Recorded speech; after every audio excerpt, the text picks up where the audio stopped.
پورا سال یہ آپ کو ٹارگٹ دے کے بھیج رہا ہوں کہ جو کیفیت تھوڑی زیادہ جس کو ملی ہے وہ محفوظ ہو جائے، محفوظ ہو جائے، اس طرح جم جائے، اس کو دوام مل جائے، اس کیفیت کو استقامت، مستقل ہو جائے کیفیت، بجھے نہیں وہ چراغ، وہ شمع جو دل میں جلی ہے بجھے نہیں۔ اور میں نے آپ کو بتا دیا تیل ڈالتے رہے، میں نے تیل بتا دی ہے نا آپ کو، نہیں بتائے؟ بولیے نا۔ اب تو تیل کی سمجھ ہی نہیں آپ کو، آج کے نوجوانوں کو کیا خبر کہ تیل کا کیا تعلق روشنی سے، چونکہ اب تو بجلی کا زمانہ ہے، آج تو بجلی کا زمانہ ہے۔ تو ہم نے تو اپنے بچپن میں وہ زمانہ بھی دیکھا ہے جب ہر جگہ بجلی نہیں ہوتی تھی، کہیں تھی کہیں نہیں تھی، تو اس وقت لالٹین اور دیے میں تیل ڈالتے تھے، تیل خرید کے لاتے تھے، لوگ تیل بیچتے تھے، تیل ڈالتے تھے دیے میں بھی، تیل ڈالتے تھے لالٹین میں بھی، تیل سے چراغ جلتا تھا۔ تو میں تو وہی بات ہی کروں گا نا، ہم نے تو وہ زمانہ دیکھا ہے۔ تو اپنے چراغ دل میں تیل ڈالتے رہے، عشق الہی کا، محبت الہی کا، طاعت الہی کا، عبادت الہی کا، معرفت الہی کے اعمال کا، صدق کا، اخلاص کا، سخاوت کا، صدقہ کا، خیرات کا، قرات و تلاوت کا، روزے کا، نمازوں کا، رونے دھونے کا، یہ سارا تیل ہے۔ میرے بیٹوں، میری بیٹیوں، جوانوں، میرے بھائیوں، میری بہنوں، تیل ڈالتے رہے اس چراغ دل کے دیے میں۔ یہ تھوڑی سی شعاع بن گئی ہے نا، تیل ڈالیں گے جلتا رہے گا۔ اور پھر ایسا بھی ہوتا کہ وہ اس کی وہ کپڑے کی ایک ہوتی تھی جس سے وہ جل کے دیا جلتا تھا، تو یہ بھی دھیان رکھنا ہے کہ تیل ڈالتے رہیں، جو اصل شے وہ نہ ختم ہو جائے، اس کو بھی جاری رکھیں، ضرورت کے مطابق اس کو ری انفورسمنٹ کرتے ہیں، ہر چیز کو ری انفورسمنٹ کرتے ہیں۔ تو اگر اس کو آپ نے مستقل کر لیا اس کیفیت کو تو اسے حال کہتے ہیں، وہ حال۔ پھر جن کو حال نصیب ہوتا ہے وہ ہر وقت اسی سرور میں رہتے ہیں جو آپ کبھی کیفیت کے عروج پر محسوس کرتے ہیں۔ آپ دیکھیں ان کا عالم کیا ہوتا ہے، یہ حال ہے۔ جب حال مل جاتا ہے بندے کو، کیفیت حال میں بدل جاتی ہے، تو اس کے بعد پھر اگلا سفر شروع ہوتا ہے۔ حال میں تغیر آتا ہے، حال میں یعنی کیفیت کی طرح جاتا نہیں، مگر اس میں زیر و بم آتا ہے، اونچ نیچ آتی ہے، اپس اینڈ ڈاؤنز آتے ہیں۔ آپ نے دریا کو چلتے دیکھا ہے نا، جب وہ خوب طغیانی ہوتی ہے، نہروں میں بھی طغیانی ہوتی ہے، سیلاب آتا ہے۔ سمندر کو بھی دیکھا ہے، جب طغیانی کی کیفیت میں تو اس میں ایسے موجیں چلتی ہیں، لہریں اور موجیں، اپس اینڈ ڈاؤنز آتے ہیں، تو وہ ڈس اپیئر نہیں ہوتا، پانی ختم نہیں ہوتا، جب جم جاتا ہے پھر وہ چلتا ہے، مگر اوپر نیچے تموج ہوتا ہے۔ اس کو تغیر حال کہتے ہیں، تغیر حال۔ حال میں تبدیلی آتی رہتی ہے، کبھی نیچے کبھی اوپر، کبھی نیچے کبھی اوپر، کبھی قبض کبھی بسط۔ یہ پھر اس کی بہت سی اصطلاحات ہیں، اس حال کے اندر تغیرات کی بہت ساری قسمیں ہیں، کتابیں بھری پڑی ہیں، میں اس موضوع میں نہیں جانا چاہتا۔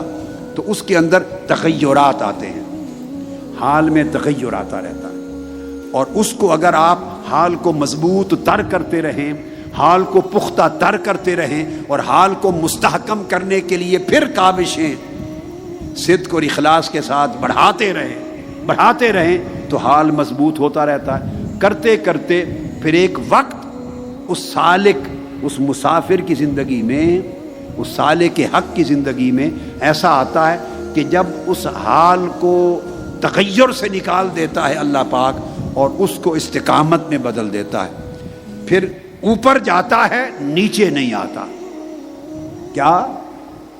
اوپر جاتا رہتا ہے مگر نیچے نہیں جاتا۔ جب یہ استقامت آ جائے، ایک باٹم لائن ہے حال کی، وہ فکس ہو جاتی ہے، اس سے نیچے نہیں جاتی حالت، اوپر جاتا رہتا ہے تدریجاً۔ جب ایسی استقامت آ جائے اور دوام آ جائے تو اسے مقام کہتے ہیں۔ اسے کیا کہتے ہیں؟ تو وہ آپ نے سنا، یہ صاحب مقام ہے، یہ صاحب حال ہے، مگر صاحب کیفیت نہیں سنتے، کیونکہ صاحب کیفیت تو اگر 10,000 بندہ بیٹھا ہے تو ایک وقت میں 10,000 کے 10,000 بھی اصحاب کیفیت ہو سکتے ہیں. کیفیت تو ایک واردات ہے، خواطر ہیں قلب کے. تو وہ پھر استقامت آ جائے تو مقام ہے. جب مقام ملتا ہے تو پھر اس کے ہر مرتبے کے مطابق ریاضات ہوتی ہیں، مجاہدات، پھر وہ اوپر جاتا ہے اللہ پاک کی مدد اور نصرت سے. تو آپ نے اس طرح کوشش کرنی ہے کہ جو کیفیتیں ملیں تو جب پلٹ کے اگلے سال آئیں تو 2 قسموں کے لوگ ہوں. ایک تو وہ قسموں کے جو کیفیت لے کے گئے تھے کچھ نہ کچھ بچا کر کے لے کے آئیں، گوا کے نہ آئیں. یہ تو کم سے کم سودا ہے، کم سے کم. اور کچھ میری آرزو ہے کیفیت کو حال میں بدل دیں.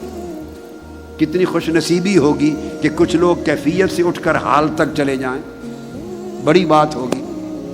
لیکن اگر حال تک نہیں پہنچے، مگر حال کے لیے سال بھر چوکیداری کرنی ہوتی ہے، پہرے داری کرنی ہوتی ہے، اور اس پر محنت اور مزدوری کرنی ہوتی ہے. مگر کیفیت کو لٹنے نہ دیں. اب اس کے لیے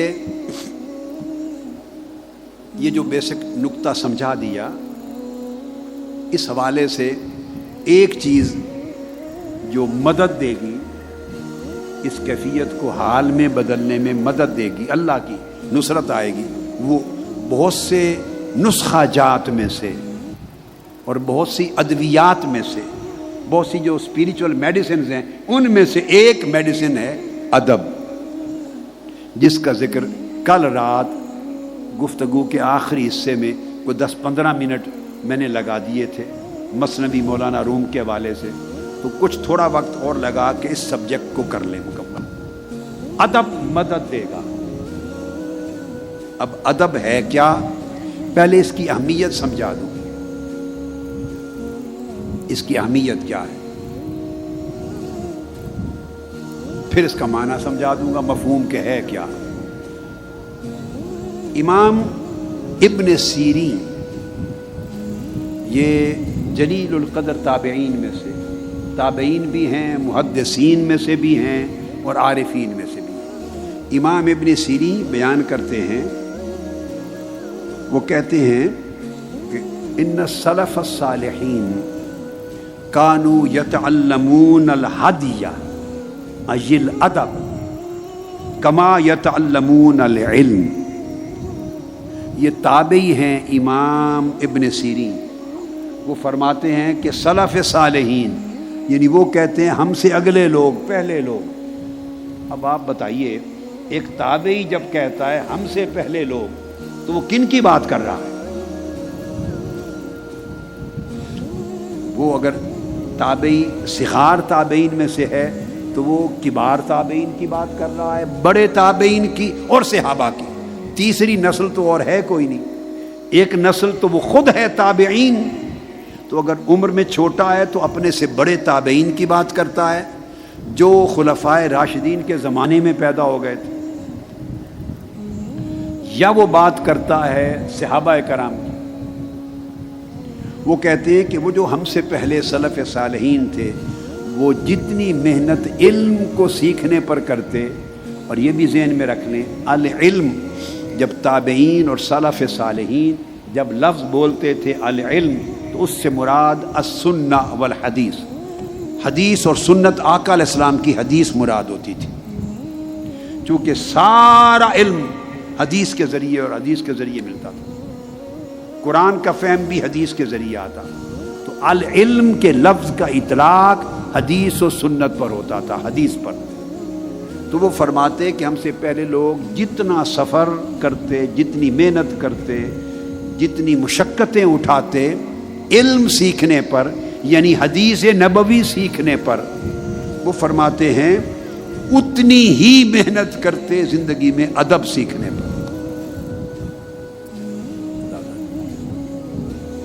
ادب سیکھنے پر یہ تابعی کہتے ہیں کہ ہم سے پہلے لوگ اتنی محنت کرتے جتنی احادیث نبویہ کا علم سیکھنے پر کرتے تھے. اس کو الخطیب البغدادی نے الجامع لاخلاق الراوی بسام، اس کے اندر روایت کی۔ اب دوسرا قول امام حسن بصری رضی اللہ تعالیٰ عنہ، یہ بھی جلیل اور قدر تابعی ہے، اور جن کی بات اب بتانے لگا ہوں یہ سیدنا فاروق اعظم رضی اللہ تعالیٰ عنہ کے عہد خلافت میں پیدا ہوئے تھے مدینہ پاک میں۔ انہوں نے اپنے بچپن میں سیدنا عثمان غنی کا زمانہ پایا، سیدنا مولا علی المرتضیٰ کا پایا، اور فیض یاب ہوئے، اور حضرت ام سلمہ ام المومنین ام سلمہ رضی اللہ تعالیٰ عنہ کے گھر جھولے میں کھیلتے تھے۔ آپ کی والدہ ام المومنین ام سلمہ رضی اللہ تعالیٰ عنہ کی خادمہ تھی، اس مرتبے کے تابعی، اور مولا علی المرتضیٰ سے اکتساب فیض کرنے والے۔ اب میں نے اہمیت بتائی امام حسن بصری، اور سارے سلاسل تصوف و طریقت کے ان کے ساتھ جا کے ملتے ہیں۔ وہ فرماتے ہیں ان کان الرجل لیخرج فی ادب یکسبہ السنین ثم السنین، وہ کہتے ہیں کہ یہ بھی کم ہے کہ اگر کوئی شخص نکلے، گھر سے باہر نکلے، سفر پہ جائے، اور ایسا عمل، وہ فرماتے ہیں ان کے زمانے کے لوگ اور اگلے لوگ یہی کیا کرتے تھے۔ فرماتے ہیں کہ گھر سے نکلنا ادب سیکھنے کے لیے، صرف تعلیم ادب حاصل کرنے کے لیے، اور سالوں پر سال اور سالوں پر سال لگتے چلے جائیں اور بندہ صرف ادب سیکھتا رہے، تو فرمایا یہ بھی کم ہے۔ زندگی کے سال ہا سال صرف ادب سیکھنے پہ گزار دیں، چونکہ ادب سیکھنے سے سارا کچھ نصیب ہوتا ہے۔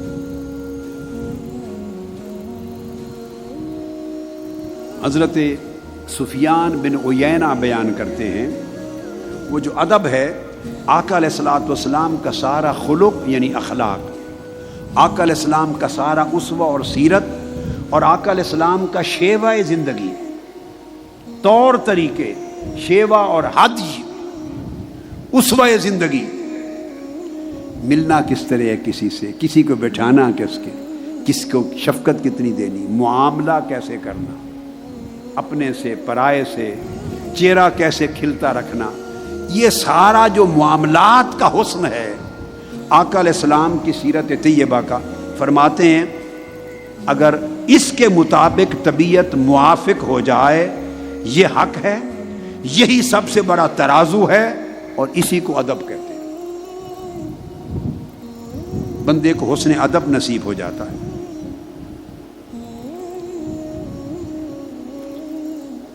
سلف صالحین یہ بھی کہا کرتے، اور ان میں سے کئی اپنے بیٹوں کو تعلیم دیتے، بیٹوں کو فرماتے یا بنی لأن تعلم بابا من الادب احب الی من ان تتعلم 70 بابا من العلم۔ بڑے بڑے اکابر صالحین، سلف صالحین اپنے بیٹوں کو، اولاد کو تعلیم کرتے کہ میرے بیٹے، ادب کا ایک باب سیکھ لینا، ایک چیپٹر ادب کا ایک باب سیکھ لینا، علم کے 70 ابواب پڑھ لینے سے زیادہ محبوب ہے مجھے۔ علم کے 70 باب بندہ سیکھ لے، ادب نہ سیکھے تو 70 کے 70 باب علم کے سیکھے ہوئے اپنا اثر اور فیض دینے میں بیکار جاتا، اور ادب کا ایک باب سیکھا ہو وہ 70 ابواب کی کمی کو پورا کر دیتا۔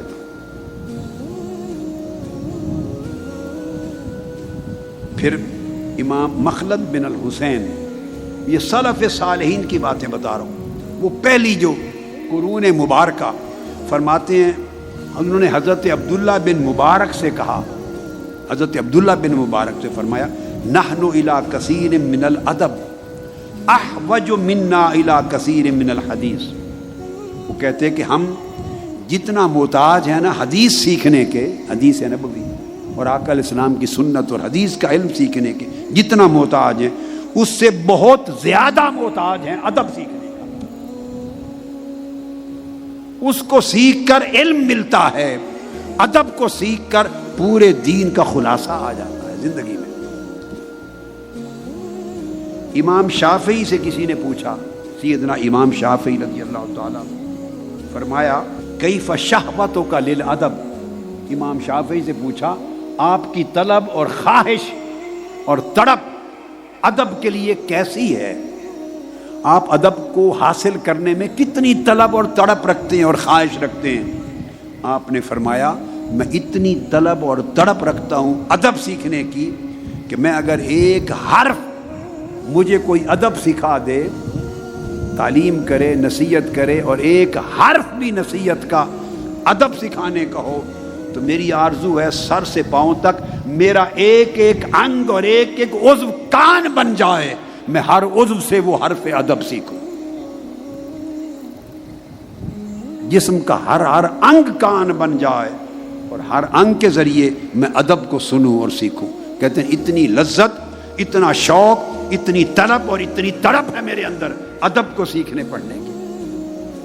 اور پھر انہوں نے اس سے آگے سوال کیا وَكَيْفَ طَلَبُكَ لَهُ، آپ کی پھر اس کو حاصل کرنے کی طلب کا عالم کیا ہے؟ آپ اس کی طلب کو کس طرح محسوس کرتے ہیں اپنے اندر؟ فرمایا اس طرح محسوس کرتا ہوں جیسے ایک ماں کا ایک ہی بیٹا ہو اور کوئی اولاد نہ ہو، اور وہ گم ہو جائے، طویل زمانہ گم رہے، اور وہ تڑپ تڑپ کے گویا مر رہی ہو، تڑپ تڑپ کے مرتے مرتے مدت کے بعد وہ گم شدہ بیٹا مل جائے، تو آپ اس کی کیفیت دیکھیں، ماں کو اس بیٹے کے ملنے پر کیا خوشی کی کیفیت ہوگی۔ کہتے ہیں ادب کا جب سبق ملتا ہے تو میرے من کی لذت و سرور کا عالم یہ ہوگا۔ یہ کوئی چھوٹے آدمی کی بات نہیں بتا رہا، امام شافعی رضی اللہ تعالیٰ عنہ کی بات، یہ امام شافعی ہے۔ اور اب امام مالک کا سن لیں، یا امام مالک کے ایک شاگرد ہیں امام عبد الرحمن بن القاسم۔ امام عبد الرحمن بن قاسم اپنی وفات سے قبل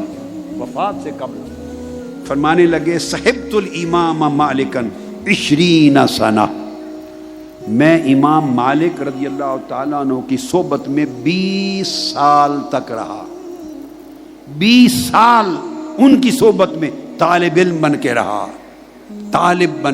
20 سال۔ فَكَانَ مِنْهَا 18 سَنَةً فِي تَعْلِيمِ الْأَدَبِ، 20 سالوں میں سے 18 سال امام مالک نے مجھے صرف ادب سکھایا، 18 سال تک صرف ادب کی تعلیم دی، ادب کی تعلیم۔ اور آخری 2 سال وَسَنَتَانِ فِي تَعْلِيمِ الْعِلْمِ، آخری 2 سال مجھے حدیث اور سنت کی تعلیم دی، آخری 2 سال علم پڑھایا۔ میں نے آپ کو پہلے بتا دیا اوائل قرون ثلاثہ میں، اوائل زمانوں میں العلم جب بولتے تھے تو اس سے مراد احادیث کا علم ہوتا تھا، کتب حدیث۔ فرمایا آخری 2 سال علم پڑھایا، 18 سال ادب۔ وہ کہتے ہیں فلیتنی جعلت العشرین کلہا ادبا، اب آج مجھے پچھتاوا لگتا ہے کاش وہ آخری 2 سال بھی ادب پڑھنے پہ لگا دیتا، ادب سیکھنے پہ لگا دیتا۔ 20 سال کے 20 سال تحصیل ادب پہ لگ گئے ہوتے۔ یہ امام مالک کی شاگرد عبد الرحمن بن القاسم فرماتے ہیں امام مالک کا طریق۔ پھر امام ابو علی الدقاق وہ بیان فرماتے ہیں، وہ فرماتے ہیں یصل العبد بعبادتہ الی الجنہ ولا یصل الی حضرت ربہ الا بالادب۔ آپ فرماتے ہیں کہ بندہ عبادت کر کر کے جنت تک پہنچتا ہے، اس سے آگے نہیں، مگر ادب اسے حضرت الوہیت کی بارگاہ میں پہنچاتا ہے، ادب اسے اللہ کی بارگاہ میں پہنچا دیتا ہے۔ عبادت جنت تک پہنچاتی ہے، ادب اللہ تک پہنچاتا ہے۔ پھر حضرت عبداللہ بن الجلا بیان فرماتے ہیں، عبداللہ بن الجلا فرماتے من لا ادب لہ فلا شریعت لہ ولا ایمان ولا توحید اے کاملا۔ فرمایا جس شخص نے ادب حاصل نہیں کیا اس کے پاس شریعت بھی نہیں ہے، ایمان بھی نہیں ہے، اور توحید کامل بھی نہیں ہے، وہ ہر شے سے محروم ہے۔ سب کچھ پڑھا، ادب نہ سیکھا، اور ادب کو زندگی میں استعمال نہ کیا، ہر شے کا اثر چلا گیا، فیض چلا گیا۔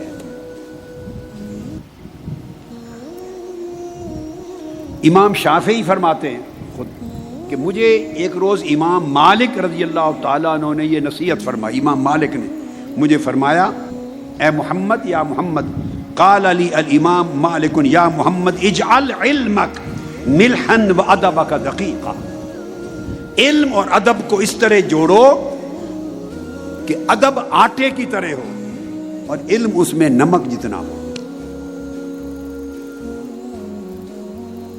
پھر علم نافع بن جائے گا. آٹا گوندتے ہیں نا آپ، اس میں نمک کتنا ڈالتے ہیں؟ بولیے. آٹے کی ایک پوری پرات ہو، اس میں اتنا نمک ڈالتے ہیں. فرمایا علم کو نمک کی طرح کر اور ادب کو آٹے کی طرح کر. یہی بات حضور داتا گنج بخش علی حجویری رضی اللہ تعالیٰ عنہ نے فرمائی کشف المحجوب میں. انہوں نے بھی فرمایا کہ اے بندے، نصیحت کی، علم کو نمک کی طرح کر اور ادب کو آٹے کی طرح رکھ.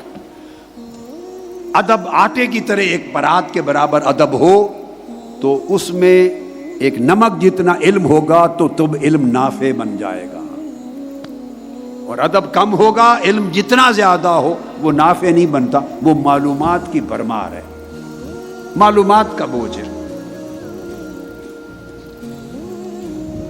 حضرت ابو بکر شبلی فرماتے کہ اہل اللہ کی علامت یہ ہے، اہل اللہ کی، کہ وہ ان کا کوئی لمحہ بھی ادب سے خالی نہیں گزرتا. حضرت ذوالنون مصری رضی اللہ تعالیٰ عنہ نے فرمایا من ترخص الادب رجع من حیث جاء. حضرت ذوالنون مصری نے کہا جس شخص نے ادب کے معاملے میں رخصت لے لی، یعنی رخصت پر عمل کیا، ڈھیلا ہو گیا، ریلیکس ہو گیا ادب میں، ادب کو ہلکا سمجھا، ادب کو ہلکا سمجھا، وہ جہاں سے آیا ہے پلٹ جائے، کچھ نہیں ملے گا اس کو. جہاں سے آیا فرمایا چلا جائے، پلٹ جائے، اسے کچھ نہیں ملے گا. ادب انسان کو آگے بڑھاتا ہے، اللہ کی قربت کی طرف لے جاتا ہے، ہر عمل کو مقبول کرتا ہے، اس عمل کی جو جوہریت ہے، جوہریت اس کو اعلیٰ کرتا، چمکاتا ہے، اس کی خالصیت کو چمکاتا ہے، اور علم کو اور عمل کو دونوں کو نافع بناتا ہے. یہ میں نے چاہا کہ چند کلمات بڑی ہستیوں کے آپ سن لیں کہ ادب کی اہمیت پر وہ کیا کہتے ہیں. اب ادب ہے کیا، تھوڑا سا اس کا ذکر کر لیتے ہیں. اب ذہن میں رکھ لیں، ادب اولیاء نے اور صوفیاء نے اور عرفاء نے ایک مختصر سی تعریف کر دی ہے بڑی جامع. وہ کہتے ہیں کہ بندے کی زندگی میں جتنے خصال خیر ہیں، میں کل رات، پرسوں رات، پچھلی سب راتوں میں جو ذکر کرتا رہا، جتنے خصائل حمیدہ ہیں، اخلاق حسنہ ہیں، نفس کے رذائل سے پاک ہو کر، کہتا رہا نا، زنگار کو دور کر کے اچھے خصائل پیدا کرو. فرمایا انسان کی طبیعت میں جتنے اچھے خصائل ہیں، ان سارے خصائل کا جمع ہو جانا، اس کو ادب کہتے ہیں، اس کو ادب کہتے ہیں. اب اللہ کے ساتھ بھی ادب ہے. ہم ادب کا ایک معنی جانتے ہیں عام طور پر کہ بزرگوں کے ساتھ، اولیاء کے ساتھ، آقا علیہ الصلوۃ والسلام کی ذات اقدس کے ساتھ، صحابہ کرام کے ساتھ، اہل بیت اطہار کے ساتھ، صالحین اور اولیاء و عارفین کے ساتھ، پھر مشائخ کے ساتھ، پھر والدین کے ساتھ، اساتذہ کے ساتھ، بڑوں کے ساتھ ادب سے پیش آنا. ہم نے ادب کا صرف اتنا معنی فکس کر رکھا ہے. ایسا ہے نا جی؟ ذہن میں رکھ لیں، یہ ادب کا ایک باب ہے. یہ ادب کا، اگر ادب کو آپ 100% یعنی ایک کلیت میں کر لیں تو آدھا حصہ اس ادب میں آتا ہے، اور پورا 50% آدھا حصہ دوسرا ادب ہے. سارے دونوں اس سے ملا کر ادب ہے.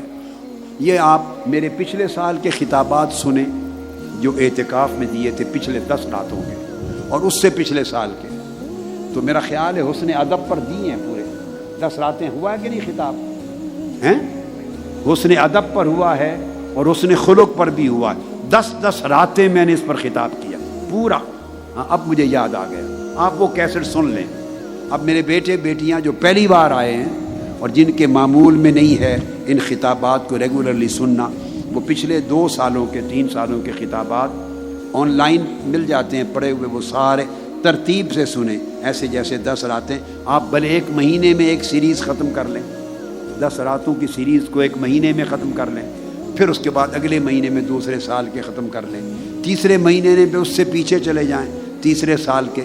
اس طرح یہ جو 10 راتوں کے ایک موضوع پر خطابات کا ایک تسلسل ہوتا ہے، سیریز ہوتی ہے، وہ ذخیرہ ہے آپ کے لیے، وہ اس چیز کو سنبھالنے میں مدد دے گا. تو میں نے اس میں یہ سمجھایا ہے. تو اللہ کے ساتھ ادب ہے، اللہ کے رسول کے ساتھ ادب ہے، صحابہ و اہل بیت اطہار کے ساتھ ادب ہے، صحابہ کرام کے ساتھ، تابعین سلف صالحین کے ساتھ، اولیاء کاملین کے ساتھ، بزرگان دین کے ساتھ، والدین کے ساتھ، مشائخ کے ساتھ، بڑوں کے ساتھ ادب. یہ ادب سمجھ لیں پورا دین ہے. اسی طرح پھر دوستوں کے ساتھ، اعزاء اقارب کے ساتھ برتاؤ، بہن بھائیوں کے ساتھ برتاؤ، والدین سے گھر میں شروع ہو جاتا ہے. والدین کے ساتھ برتاؤ یہ حسن ادب ہے. جتنے بیٹے بیٹیاں چھوٹی عمر میں ہیں، نوجوان ہیں یا جوان ہیں، وہ سن لیں. ان کے ساتھ برتاؤ میں گفتگو کریں تو دھیمی آواز میں کریں، زیادہ تیز ترار ہو کے نہ کریں والدین سے. اسی طرح مشائخ سے، اس طرح بزرگوں سے. تو والدین ان کا احترام کریں، تکلیف ہو ان کی خدمت کریں، تکلیف ہو ان کے پاؤں دبایا کریں، ماں باپ کے پاؤں دبایا کریں، ٹانگیں دبایا کریں، خدمت کریں. جب جانے لگیں اسکول، یونیورسٹی، جاب پر انہیں سلام کر کے جائیں. اگر کر سکے تو ہاتھ چوم کے جائیں، جاتے ہوئے مصافحہ کریں، ہاتھ چوم لیں، بوسہ دیں. ماں باپ جو اویلیبل ہے ہاتھ چوم کے جائیں. واپس یہ ادب سکھا رہا ہوں آپ کو. واپس آئیں، آ کے سیدھا ملے، پھر ہاتھ چوم لیں. عرب میں آج بھی لوگ جوان یہ کرتے ہیں، عرب دنیا میں آج بھی یہ کرتے ہیں، ان کے کلچر بن گیا ہے. تو ہاتھ چوم کے جائیں ماں باپ کے. تکلیف ہو تو ان کی خدمت کریں، سعادت سمجھیں، بخشش ملے گی. اونچی آواز سے نہ بولیں. اگر ان کی بات سے اختلاف ہو تو جھگڑا نہ کریں، خاموش ہو جائیں. ایک بات سمجھ لیں، ان کی اس بات کو ماننا واجب ہے جو شریعت کے خلاف نہ ہو، کسی کی حق تلفی نہ ہو، اللہ رسول کے حکم کی مخالفت میں نہ ہو، مانے. اگر ان کی بات اللہ رسول کے حکم کی مخالفت میں ہے، شریعت کچھ اور کہتی ہے، ماں کچھ اور کہہ رہی ہے، دین نے جو حقوق دیے ہیں وہ کچھ اور تقاضا کرتا ہے دین، ماں کی خواہش باپ کی خواہش کچھ اور ہے، تب بھی جھگڑا نہ کریں، خاموش رہیں. ایسے ٹکراؤ میں عمل شریعت پہ کریں. عمل حکم اللہ اور اللہ کے رسول کا حکم والدین سے اونچا ہے، مشائخ سے اونچا ہے، ہر ایک سے بلند ہے اللہ اور اس کے رسول کا حکم. بعض اوقات آپ کی شادی ہو جاتی ہے، ماں کی، آپ کی ماں اور آپ کی بیوی کی نہیں بنتی، وہ ساس اور بہو ہیں، آپ بیٹے ہیں، آپ سینڈوچ ہو جاتے ہیں. تو کئی لوگ غلطی کرتے ہیں، تو بیوی کے کہنے پر آ کر ماں سے زیادتی کریں گے یا ماں باپ سے کریں گے، اور بعض کریں گے بچے ماں کی بات مان کر بیوی سے زیادتی کریں گے. دونوں میں کسی ایک سے زیادتی کی بھی اجازت نہیں. ماں کا یہ حق نہیں ہے، یہ حق ماں کا، ماں باپ کا نہیں ہے کہ ان کی وجہ سے آپ وہ حق جو اللہ رسول نے بیوی کو دیا ہے آپ بیوی سے چھین لیں، بیوی سے زیادتی کریں، اس کو محروم کریں، ظلم کریں. یہ ماں باپ کا حق نہیں ہے. اگر آپ یہ بات ان کی نہیں مانیں گے آپ گناہگار نہیں ہوں گے، چونکہ وہ اللہ رسول کے حکم کے خلاف کہہ رہے ہیں. اللہ رسول نے ان کو یہ حق دیا ہے، وہ حق ان کو جانا چاہیے، آپ کے بیوی بچوں کو. تو ماں باپ سے جھگڑا نہیں کرنا، تو میں نہیں کرنی، اونچا نہیں بولنا، خاموش ہو جائیں. آپ کو فہم ہونا چاہیے، سمجھ ہونی چاہیے، انسان ہے، یہ خطا ہے، یہ ان کا ڈیمانڈ غلط ہے، بس نہ وہ پوری کریں نہ ادھر زیادتی کریں، مگر ان سے ٹکراؤ بھی نہ کریں، بے ادبی نہ کریں. اسی طرح جو حق ماں باپ کا ہے ان کی خدمت کرنا، مال سے خدمت کرنا، روز ان کی خیریت پوچھنا، پیار سے خدمت کرنا، ہر دکھ سکھ میں خیال کرنا، یہ جو حق ماں باپ کا ہے ادب اور احترام کا، بعض اوقات نہیں بنتی تو بیوی تقاضا کرتی ہے، آپ شکایتیں کر کر کے آپ کا ذہن بھرنا چاہتی ہے، ماں کے خلاف، باپ کے خلاف، وہ حق بھی نہیں ہے بیوی کا، وہ ماں باپ کا حق ہے۔ تو بیوی کے کہے پر ایسا کوئی کام نہ زبان سے بول سکتے ہیں نہ کر سکتے ہیں جو ماں باپ کے حقوق کے خلاف ہو، جیسے کہ ماں باپ کے کہے بیوی کے حق کے خلاف جو شریعت نے آ کے رکھا ہے آپ نہیں کر سکتے، تو بیوی کے کہنے سے والدین کے خلاف نہیں کر سکتے۔ ہر ایک کے حق کو اپنی جگہ قائم رکھنا اور حد کو نہ توڑنے دینا، نہ توڑنا نہ توڑنے دینا، ایک دوسرے پر ظلم اور تعدی نہ ہو۔ یہ امتحان ہے ان کا جو جوائنٹ فیملی میں رہتے ہیں، شادیاں ہو جاتی ہیں، وہ ایک اس آزمائش سے گزرتے ہیں۔ میں نے آپ کو وے آؤٹ بتا سمجھ آ گئی کہ نہیں؟ جو شادی شدہ ہے ہاتھ اٹھائیں۔ ہاں، نہ ادھر زیادتی ہو حق تلفی ہو اور نہ ادھر زیادتی اور حق تلفی ہو، وہاں اللہ رسول کے حکم کو سامنے رکھنا ہوتا ہے۔ اب پلٹ کے پھر آ جاتے ہیں تو ماں باپ کی ادب کریں، عزت کریں، تکریم کریں۔ وہ پڑھے لکھے نہیں ہیں تو کیا ہوا، ان کو جاہل سمجھ کے، گوار سمجھ کے نہ جھڑکو، اف اور تو میں نہ کرو، کوئی بات نہیں۔ ادب علم کی وجہ سے نہیں ہو رہا، ادب ماں باپ ہونے کی وجہ سے ہو رہا۔ آپ ڈاکٹر بن گئے، انجینئر بن گئے، وہ محنت مزدوری کرنے والے ہیں چھوٹے ہیں، تو وہ ادب آپ کے اس منصب کی وجہ سے نہیں ہو رہا، ادب ان کے ماں باپ ہونے کے حق کی وجہ سے۔ آپ کے اساتذہ پڑھایا، آپ پی ایچ ڈی کر گئے، دنیا میں بڑے لائق ہو گئے، وہ پرائمری اسکول کے استاد تھے، اسکول لائف کے استاد تھے، تو وہ اس نے 2 حرف بھی پڑھائے، وہ آپ کا استاد ہے، اس کا ادب سے ملے۔ مجلس میں جس سے سبق سیکھ لیں استاد ہے، ادب سے احترام سے ملے۔ جس سے حرف نصیحت سن لیں آپ کا استاد ہے، اس سے ادب اور احترام سے ملے۔ پھر ہر جو بڑا ہے عمر میں اس سے ادب اور احترام سے ملے۔ تو یہ ادب ہے۔ اسی طرح چھوٹے کا بھی ادب ہے۔ میں نے کیا کہا؟ بولیے۔ چھوٹے کا بھی ادب ہے۔ آپ پوچھیں گے جی چھوٹے کا ادب کیسے؟ اب اس تنگ معنی سے باہر نکل آئے نا۔ ادب صرف تعظیم کے معنی میں نہیں ہے۔ تو چھوٹے کا ادب کیا ہے؟ چھوٹے کا حق ہے کہ اس پہ شفقت ہو، چھوٹے کو شفقت دی جائے۔ چھوٹے کے لیے ادب کیا ہے؟ اس پہ شفقت کرنا، یہ بھی حسن ادب کا حصہ ہے۔ اس کو پیار دینا، اس کے اندر عزت نفس پیدا کرنا، اس کے دل کو نہ توڑنا، مگر نصیحت ہو تو حکمت کے ساتھ اسے سمجھانا، جھڑکنا دبانا نہیں کہ وہ ڈر جائے، دب جائے۔ حکمت کے ساتھ سمجھانا، پیار دینا، شفقت دینا، محبت دینا، یہ حسن ادب ہے۔ تو یہ اس کا حق۔ ہر حقدار کا حق خوبصورت طریقے سے ادا کرنا، اس کو ادب کہتے ہیں۔ کیا کہا میں نے؟ بولیے ایک جملہ۔ ہر حقدار کا جو حق ہے، اب جانوروں کا بھی حق ہے۔ کیا آپ کو یاد ہے مولانا روم کا جو تذکرہ میں نے شاید دوسری رات یا تیسری رات جب کیا تھا تو میں نے 2 واقعات سنائے تھے نا، کہ گزر رہے تھے مولانا روم ایک گلی سے، ان کے مریدین اور تلامذہ ساتھ تھے، تو کتا سویا ہوا تھا۔ گلی تنگ تھی، گزرنے کی جگہ نہیں تھی، تو کتا سویا ہوا تھا، رات کا وقت تھا، تو مولانا روم رک گئے۔ مریدوں اور شاگردوں نے چاہا کہ کتے کو تھوڑا ماریں اور اٹھا دیں۔ آپ نے کہا نہیں، اس کو نیند آئی ہے، ہماری وجہ سے اس کو بے آرام کیوں کرتے؟ وہ بھی اللہ کی مخلوق ہے، اس کو اللہ نے پیدا کیا ہے۔ اور کتوں میں ایسے کتے بھی ہیں پھر آپ کا پہرا دیتے ہیں، آپ سے وفاداری کرتے ہیں۔ تو کتے کا بھی حق ہے، تو اس کا حق بھی اسے دینا۔ اور یہ بھی آپ کو یاد ہے، کہا تھا وہ ایک کھانا بن کے میٹھا آیا تو کھا لیا کتے نے، شاگرد جلال میں آ گئے، کہیں نہیں بھوکا ہوگا، اس کا حق تھا، اس نے کھا لیا۔ تو حیوانوں کا بھی حق، پرندوں کو بھی دینا، خیال کرنا، ان کو مارنا نہیں پاؤں کے نیچے، کسی کو اذیت نہ دیں، کسی کو دکھ نہ دیں، کسی کو تکلیف نہ دیں، کسی کا دل نہ توڑیں، الا یہ کہ حرام کام ہو، ناجائز ہو، اس میں دل رکھنا توڑنا نہیں ہے۔ دل نہ توڑے، کسی کو جھڑکے نہیں، کسی کی عزت نفس مجروح نہ ہو، وہ اپنے آپ کو آپ کے عمل سے حقیر نہ سمجھے، نہ آپ حقیر جانے، ہر ایک کی عزت کا خیال کرنا، یہ ادب ہے۔ ہر ایک کا لحاظ کرنا ادب ہے، ہر ایک کو اس کا حق دینا ادب ہے، ہر ایک سے مسکراتے ہوئے چہرے سے ملنا یہ ادب ہے۔ یہ معنی سمجھ میں آیا؟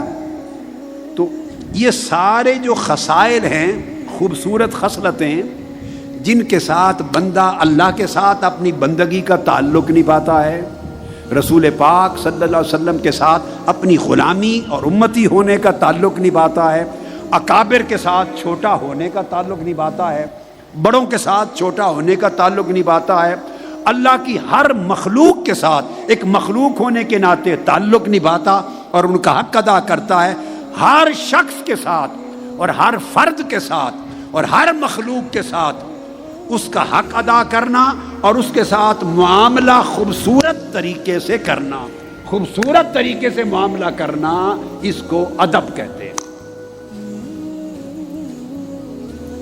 یہ بات آپ سمجھ گئے؟ اب ادب کی باریکیاں ہیں، ادب کی باریکیاں ہیں۔ حضور سیدنا غوث العظم رضی اللہ تعالی عنہ یہ قلائد الجواہر سے دے رہا ہوں۔ آپ نے جو لوگ اللہ والے ہیں ان کے ادب کیا ہے؟ یہ ادب آ جائے تو اسی ادب سے بندہ فقیر بنتا ہے، اسی ادب سے بندہ سالک بنتا ہے، اسی ادب سے بندہ صوفی بنتا ہے، اسی ادب سے بندہ عاشق بنتا ہے، اسی ادب سے بندہ عارف بنتا ہے، اسی ادب سے بندہ اللہ کا محبوب بنتا ہے، اسی ادب سے بندہ اللہ کا مقرب بنتا ہے۔ ادب سارے دروازے کھول دیتا ہے۔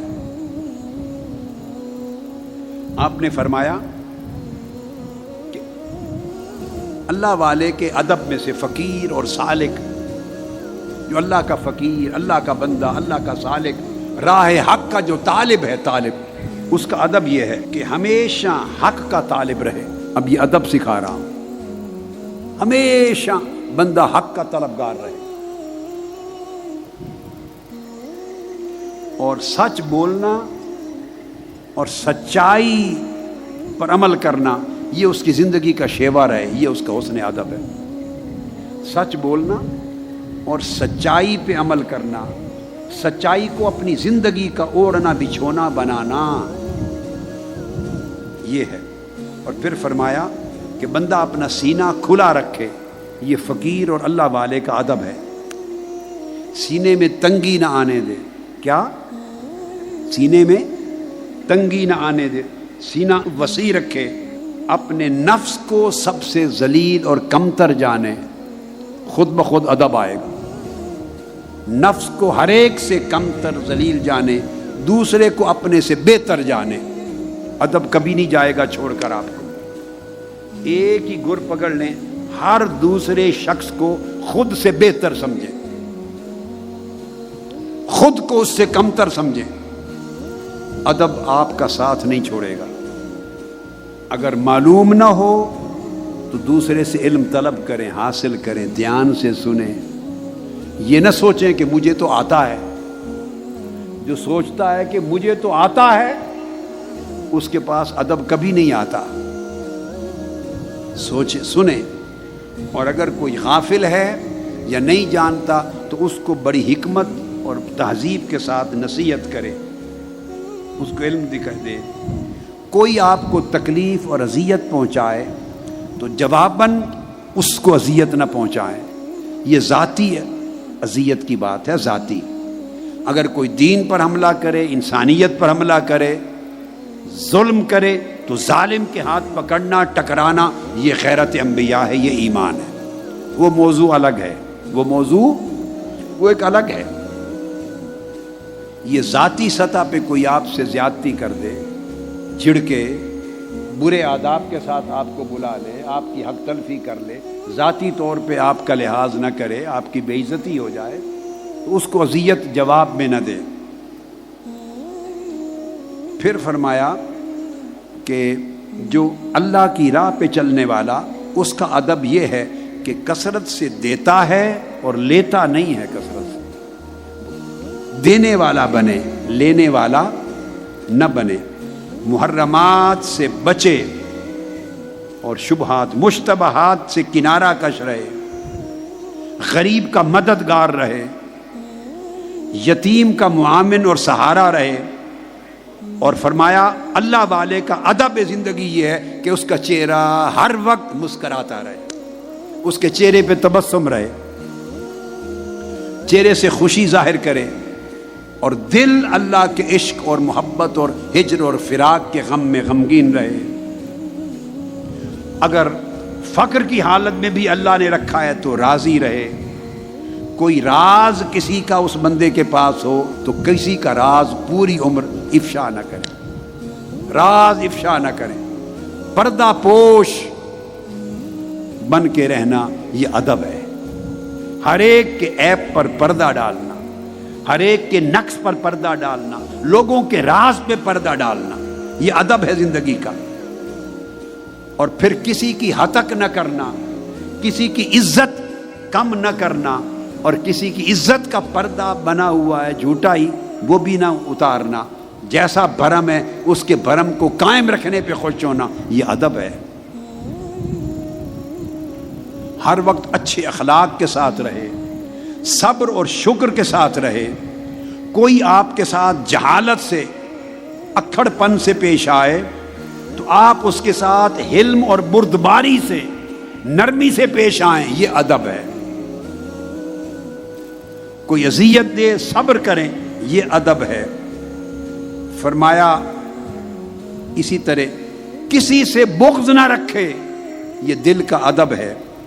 بڑوں کی تعظیم کرے، یہ ادب ہے. چھوٹوں پر شفقت اور محبت کرے، یہ ادب ہے. کوئی بھی امانت ہو آپ کے پاس، بیٹے میں پورا شیوہ زندگی دے رہا ہوں آپ کو، یہ ادب ہے.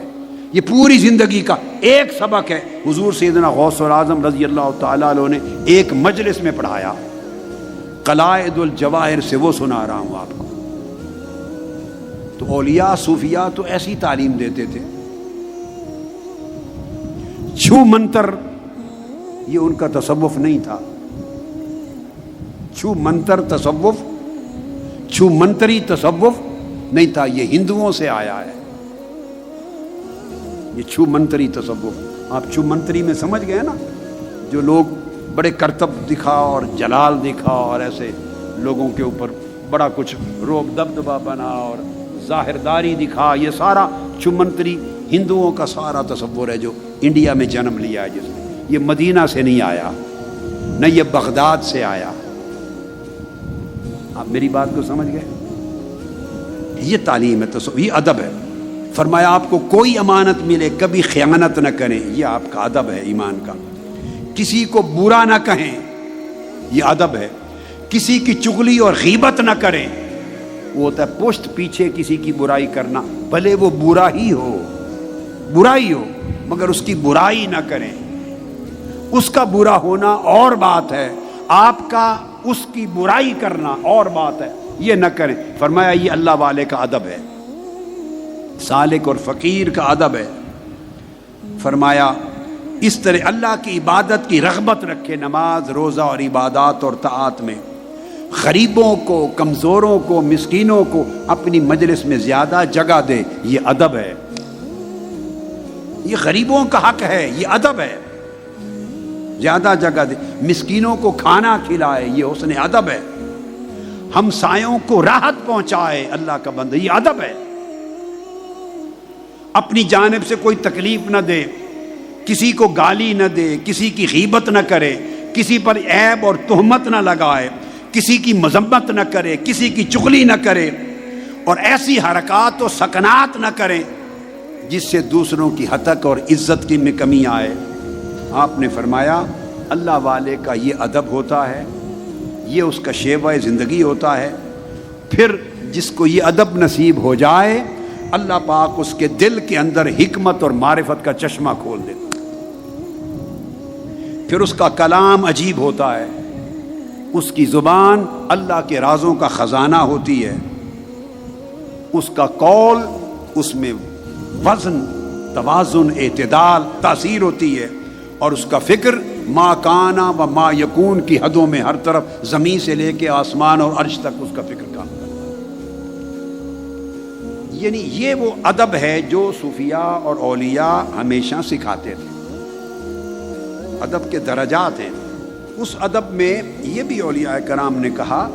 حضرت سہل بن عبداللہ تستری فرماتے ہیں کہ جس شخص نے محنت کر کے اپنے نفس کو اپنی جان کو ادب نہیں سکھایا وہ جتنی عبادت کرے عمر بھر اس کی عبادت اخلاص سے خالی رہتی. اور کسی نے کسی سے سوال کیا یہ پوچھتے ہوئے کہ یہ لوگ یہ ادب کرتے ہیں, اٹھتے بیٹھتے, کسی بڑے سے شیخ سے بات کرتے, کسی سے کلام کرتے, ہر عمل میں ادب کرتے ہیں, یہ ظاہری ادب ہے. تو حضرت یعنی جنید بغدادی رضی اللہ تعالیٰ عنہ کا تذکرہ اور حضرت ابو حفص بغدادی کا انہوں نے فرمایا نہیں, یہ جو ظاہر کا خوبصورت ادب ہے یہ باطنی ادب کا عنوان ہوتا ہے. اس ظاہری زندگی میں طور اطوار اخلاق اور عادات میں جو ظاہری ادب کرتا ہے بندہ, اسی ادب سے ادب کے اثرات باطن پہ جاتے ہیں. یہ باطن کے ادب کے اس سے رنگ چڑھتا ہے. حضرت ابو عمران اولیاء میں سے بڑے اکابر عرفاء میں سے ہوئے. وہ فرماتے ہیں کہ میں نے اللہ کے حضور عزم کیا کہ یہ 4 خصلتیں میں اپنے اوپر لازم کر لوں گا. اخلاق کی 4 خصلتیں, اچھے اخلاق 4, جیسے ہوتا ہے عبادت ہے, سخاوت ہے, تواضع ہے, انکساری ہے, یا دوسروں کے ساتھ رفق اور نرمی ہے. یعنی انہوں نے کہا کہ 4 اخلاقی خصلتیں میں نے اپنے اوپر واجب کی. اسی رات حضرت بشر الحافی ان کے خواب میں آئے.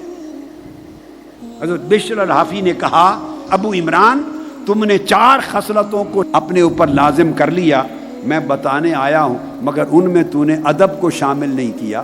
تجھے معلوم نہیں کہ ادب سے اوپر خصلت کا کوئی درجہ ہی نہیں ہے, ساری خصلتیں نیچے رہ جاتی ہیں. سب سے اکبر اور اعلیٰ اور ارفع خصلت ادب ہے.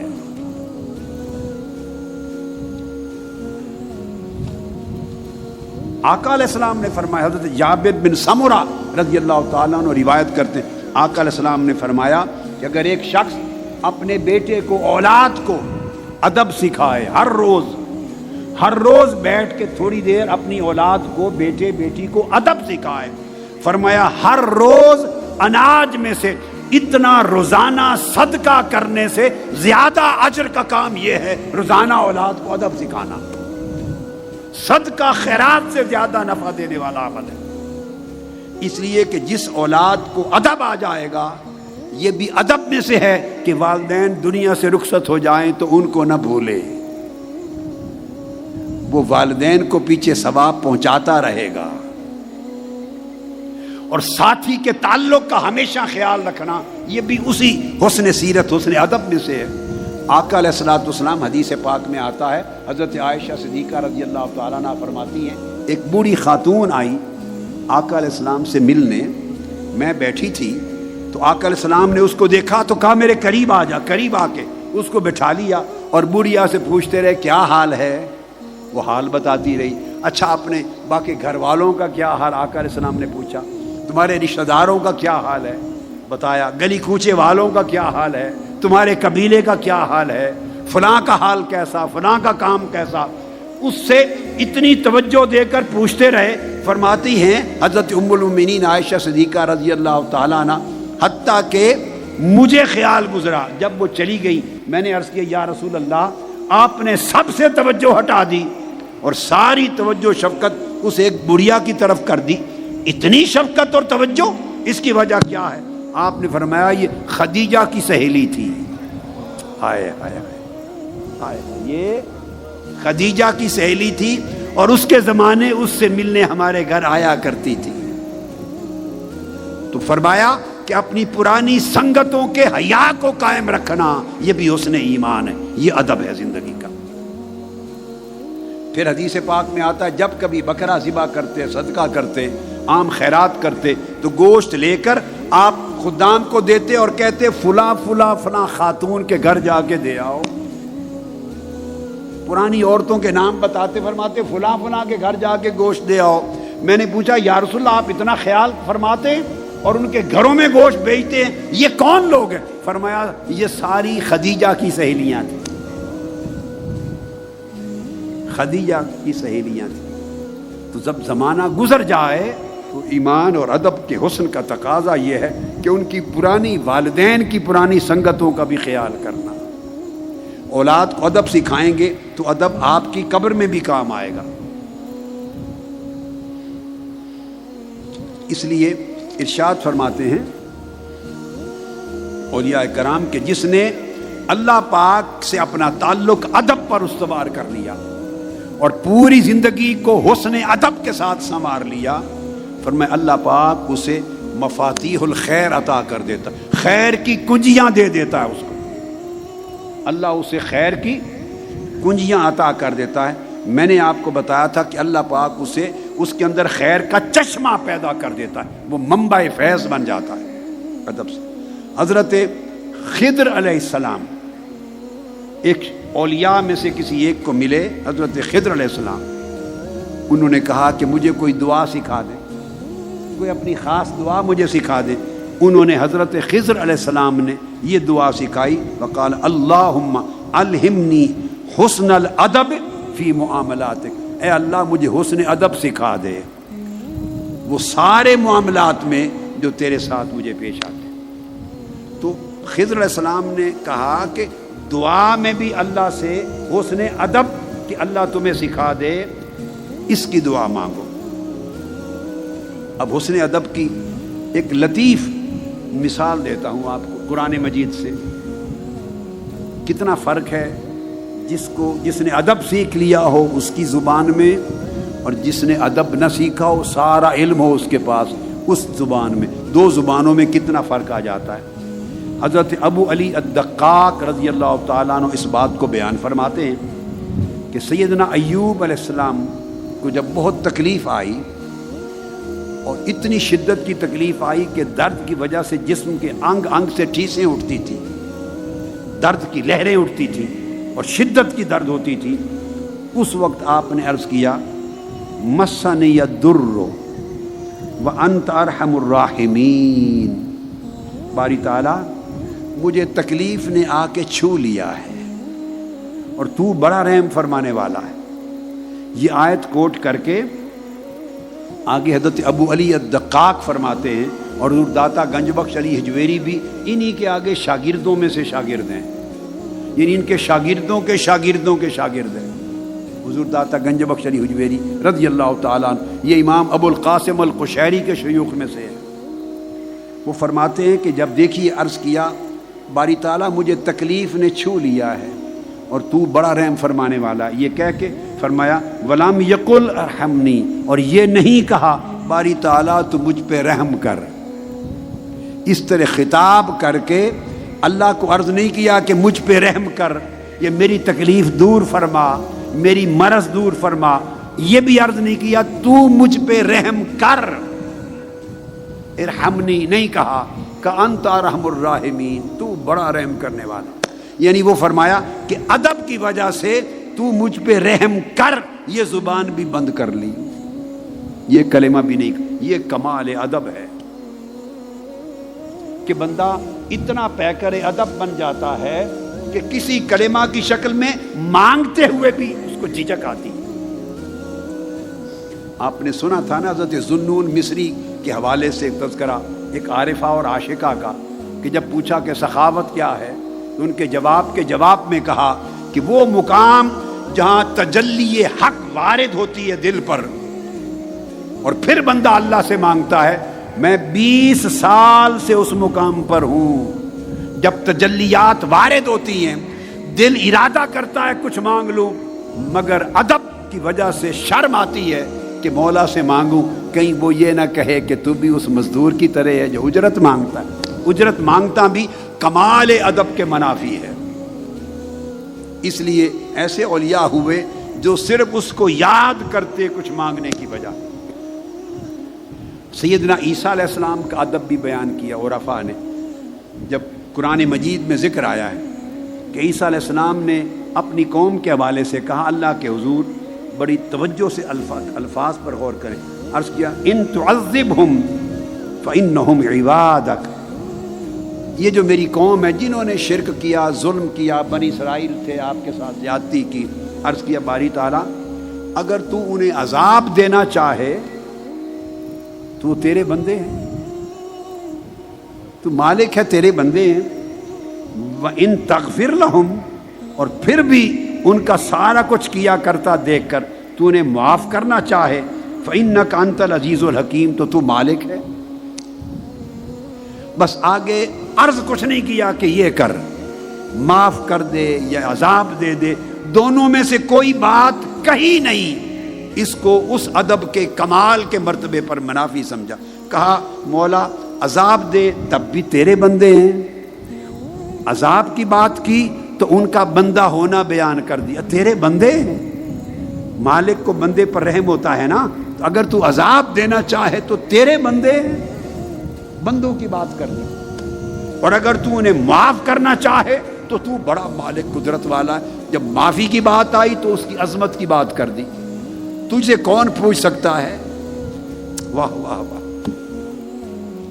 یعنی بندے کی زبان بدل جاتی ہے، اسی طرح بندے کا لسان قلب بدل جاتا ہے، پھر بندے کا حال بدل جاتا ہے، پھر ہر وقت بندے کی طلب اور اس کی جو خواہشات ہیں اس کی سمت متعین ہو جاتی ہے. قرآن مجید میں یہ بھی ہے، المائدہ میں، سورہ مائدہ میں حضرت عیسیٰ علیہ السلام کے لیے کہ قیامت کے دن اللہ پاک فرمائے گا، اے عیسیٰ، یہ جو تجھے انہوں نے الہ بنا لیا، معبود کیا، تیری قوم کے لوگوں نے بعد میں تیری پوجا کی اور تیری والدہ کو بھی معبود بنا دیا، پوجا کی، کیا تو نے انہیں کہا تھا؟ اللہ پاک دراصل ان کی قوم کو سنانے کے لیے ان سے پوچھے گا کہ سن لو عیسیٰ کیا جواب دیتے ہیں. عیسیٰ علیہ السلام، کیا تو نے کہا تھا کہ عبادت کرو میری؟ اب جواب کیا بنتا ہے؟ جواب بنتا ہے کہ نہیں مولا، میں نے تو، بولیے، میں نے نہیں کہا تھا. یہی جواب بنتا ہے نا. بندہ اللہ کے حضور اپنی صفائی پیش کر رہا ہے، اس مقام پر عرض کرتے ہیں ان کنت قلتہ فقد علمتہ. باری تعالیٰ اگر میں نے ان کو کوئی ایسی بات کی ہے تو تجھ سے بہتر کون جانتا ہے. اپنی صفائی میں کلمہ نہیں کہا، یہ نہیں کہا کہ نہیں میں نے نہیں کہا،